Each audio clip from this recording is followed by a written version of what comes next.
Hello everyone, it's me, Aunt Sarah Bell, and I have another story for you today. Well, if you remember last time we read Love is My Favorite Thing, and it was a fiction or fake story about a dog.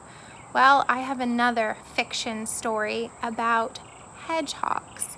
Now, you know that hedgehogs are a real animal if you listened to our story a couple days ago about ABC zooborns, because they are real animals, and I showed you an actual picture of my real life hedgehog, who's a baby. But this is a pretend story that tries to explain a common problem.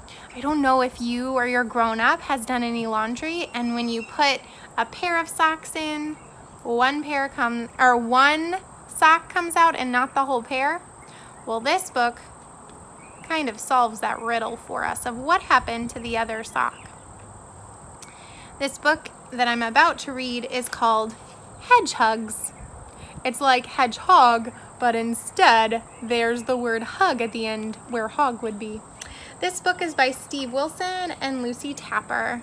So find somewhere comfy to sit where you can enjoy a story, something soft and squishy to cuddle with, and maybe a person to enjoy the story with. And let's read Hedgehugs together.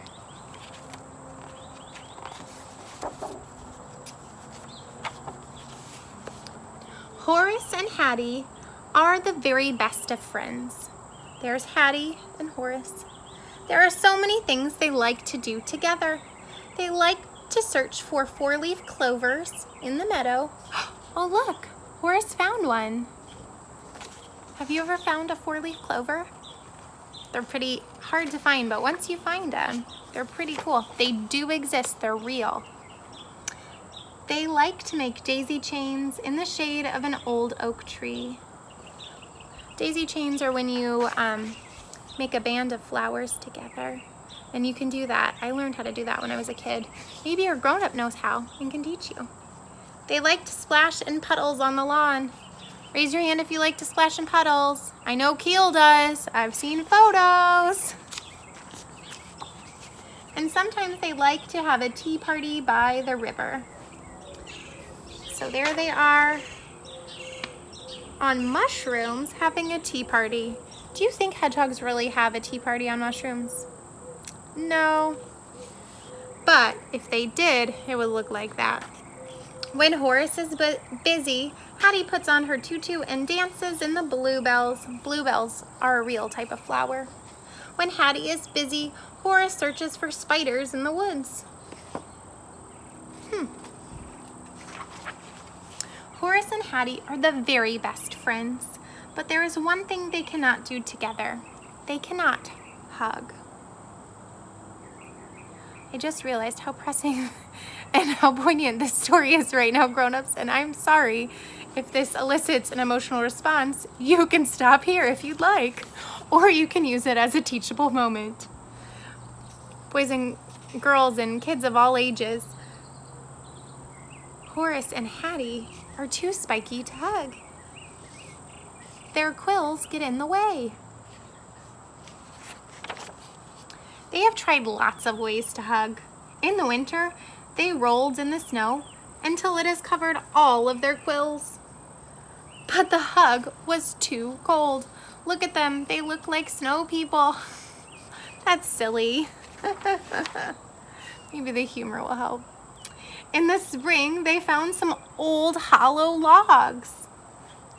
And Horace and Hattie squeezed inside. Now, hedgehogs really do like to go in tubes or burrow into things like hollow logs, so that's true. But the hug was too bumpy. In the summer, they stuck strawberries on their spikes. But the hug was too sticky. They made strawberry jam. In the autumn, they covered their quills in crunchy, crisp leaves. But the hug was too scratchy. Poor Horace and Hattie. Then one day, they found something very interesting. Look at them, they found a laundry basket. This is a laundry line that you can hang clothes on in the sunshine to dry. When we bought our house, we had a laundry line in the backyard because here where I live, the sun is out most of the year and it's easy to dry your laundry in the sun.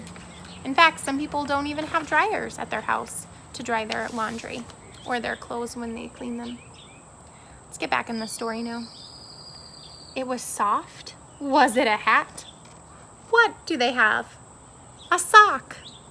Horace decided to investigate. He wriggled and jiggled and nibbled, and out he popped. Look at him, he's wearing a sock, like an outfit. That's pretty silly. Hattie thought Horace looked very funny. Me too. And then she had an idea.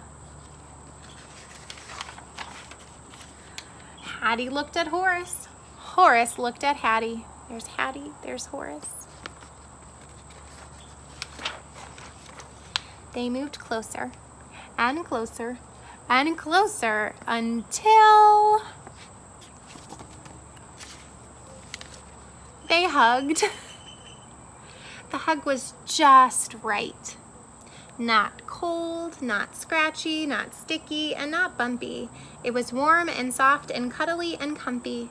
A perfect hedge hug. Aww. They finally got to hug. So the next time you see someone wearing mismatched socks, which means two different socks that don't match, or if one of your socks goes missing, you know what it means. A hedge hug happened. Look at all those hedgehogs hugging. That's pretty sweet, huh? That's the end of Hedgehugs. I hope you enjoyed this story and know that eventually our time of being apart from people that we love will end and we'll get to see each other soon. I know I have a list of people I can't wait to hug and be in the same room with, and I'm sure you do too. In the meanwhile, enjoy some ways of connecting with them, whether that be calling them on the phone or messaging them or writing letters or video chatting them. Whatever works best for your family as you navigate this time. Grown-ups, I just want to speak to you for a quick second. If you've listened all the way through, I know a lot of families are now homeschooling, and as a former educator, it took us 2 full weeks to get a good routine set up of what our day looked like and policies and like procedures of things. The more you can make it visual, the more you can repeat it, the easier it's going to be if you're homeschooling or remote learning, I should say. So give yourself some grace. Know that everyone, even when they go to school for years and years to become a teacher, has a rough day. And remember that love is our favorite thing. Well, I hope you all enjoyed this story, and I'll see you next time. Goodbye.